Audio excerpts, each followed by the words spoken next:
Once you have decided on your best idea, the next step is to draw or make a model or prototype, a first version of your idea. This should include what it looks like, what it is made of, how it will work, who will use it, how much it might cost, and the really good things about it. Share your prototype with others and ask them what they think. Ask what they think it is, what they like about it, what they think it does, what you could do to improve it, whether they would buy it, use it, watch it, or listen to it. Why not? Do they like it?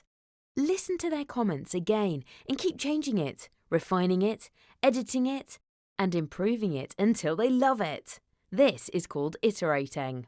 Keep doing this until people you share it with finally understand it, think it will work, and love it.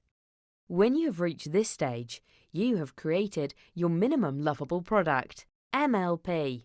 The final step is to prepare a really great presentation, to sell your idea to people who could help you make it happen. Finding great, creative solutions to problems like this helps you learn how to keep going, not to give up, and keep trying when things get difficult. How to listen and learn from and with others, increasing your confidence in your own ability to solve any problem you might face in the future.